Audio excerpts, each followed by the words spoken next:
হয় আপোনালোকক স্বাগতম জনাইছোঁ আমাৰ চেনেললৈ এণ্টাৰটেইনমেণ্ট নিউজ। আজি আমাৰ ইয়ালৈ এজন গায়ক আহিব, নাম আকাশ। তেখেতে বহুতো গান লিখিছে, বিভিন্ন ধৰণৰ গান লিখিছে। তেখেতৰ কেইটামান গান আমাৰ শুনাম। তেখেতে ফোন কৰিছে আমাক, আহি আছে। হয়, তেখেতে এতিয়া ফোন কৰিছিল আমাক, মেছেজ দিছে এতিয়াই, তেওঁ আহি পাইছে। আহিছে আহক আহক আহক আহক আহক। ডিস্টেন্স করোনা ক'ত কৰোনা? অ' কৰোনা দিন দয়াল কৰোনা ভাইৰাছ শুনিম গান পিছতো শুনিম। প্ৰথমে আপোনাৰ চিনাকিটো দিয়া। নমস্কাৰ, মোৰ নাম আকাশ। অসমত এনে এখন ঠাই নাই যিখন ঠাইত মোৰ নামটো ক'লে চিনি নাপায়। আপোনাৰ চিনাকিটো পালোঁ, এতিয়া আপোনাৰ শিক্ষা জীৱনৰ বিষয়ে কওক অলপ। ৰ'ব, মই বহুত সৰুলৈকে যাব লাগিব, অলপ ভাবোঁ। মনত পৰিছে, মোৰ বেগৰ ভিতৰতে কিতাপ আছিল। মই কিতাপখন উলিয়ালোঁ, তাৰপিছত চালোঁ, মাতিলোঁ, সেনেকৈ পঢ়িছিলোঁ। আৰু মই স্কুললৈ গ'লে সকলো ল'ৰা ছোৱালীবিলাকে ডেস্কত পঢ়িছিল। মোৰ বহুত দুখ, মই থিয় দি মাতিব লগা হৈছে, কাণত বেলেগতছে বেলেগ মই তাৰমানে শিক্ষা লাভ কৰিছিলোঁ। বুজিছোঁ। তেখেতে এতিয়া কেনেকৈ শিক্ষা লাভ কৰিলে সেইটো আমাক ক'লে। আমি এতিয়া এটা ব্ৰেক ল'ম, তাৰপিছত আমি জানিবলৈ চেষ্টা কৰিম তেখেত কেনেকৈ গায়ক হ'ল, কেনেকৈ লিখিছিল গান, সেই কথা জানিবলৈ চেষ্টা কৰিম বিৰতিৰ পিছত।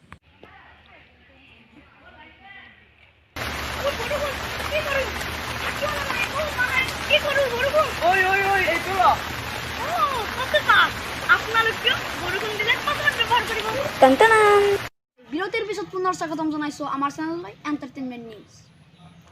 তেখেতে বিৰতিৰ আগতে ক'লে শিক্ষা জীৱনৰ কথা। এতিয়া আমি সুধিম তেখেতে কিদৰে গানবোৰ লিখিছিল। হয়, আমাৰ ঘৰৰ পিছত এটা পুখুৰী আছিল, মস্ত প্ৰকাণ্ড পুখুৰী। তাত যাই মই বহিছিলোঁ। যিবোৰ বুৰবুৰণি কাটে পানীৰ, সেইবোৰৰ শব্দৰে মোৰ হৃদয়ত গানৰ সৃষ্টি হৈছিল। হয়, আপুনি প্ৰথমে গান ক'ত গাইছিল?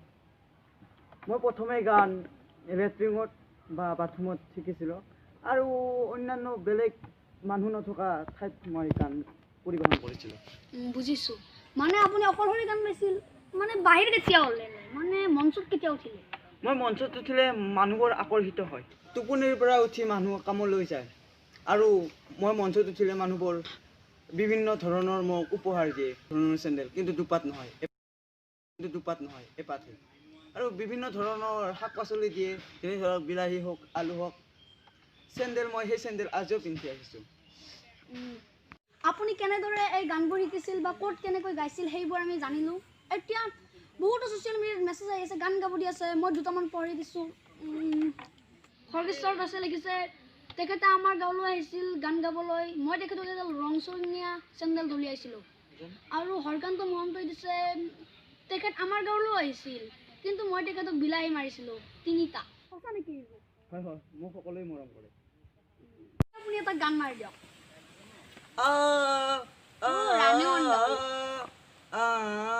সজনৰ মাক জিয়ে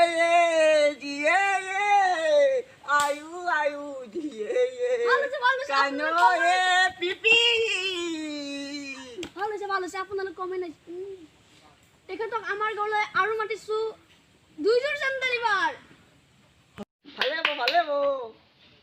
হয় আকাশ, আজি আপুনি মোৰ মনটো আপ্লুত কৰি পেলাইছে। মোৰ পৰা নহয়, সমগ্ৰ অসমৰ মনতে আপুনি আপ্লুত কৰি পেলাইছে। হয় দৰ্শকসকল, আপোনাৰ ভাল লাগিল আপোনালোকৰ সঁহাৰি পাই। আপোনালোকক অহা খণ্ডটিত আকৌ এজন বিশিষ্ট মানুহৰ লগত চিনাকি কৰি দিম। আজিলৈ এৰিছোঁ। চাই থাকিব এণ্টাৰটেইনমেণ্ট।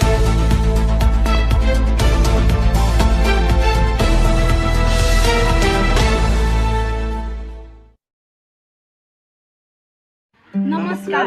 এইকেইদিন পূজা আৰু আমাৰ পৰীক্ষা চলি হৈ আমি ভিডিঅ' দিব পৰা নাছিলোঁ। সেয়ে আমি পৰীক্ষা শেষ হোৱাৰ লগে লগে এই ভিডিঅ'টো আপোনালোকক দিলোঁ। আপোনালোকৰ এই ভিডিঅ'টো চাই ভাল পালে লাইক, কমেণ্ট আৰু শ্বেয়াৰ নিশ্চয় কৰিব। আৰু এনেকুৱা ভিডিঅ' পাবলৈ আপোনালোকে আমাৰ চেনেলটো ছাবস্ক্ৰাইব কৰি থাকিব আৰু ঘণ্টা বজাব টিপি দিব, কিয়নো আপোনালোকৰ আশীৰ্বাদে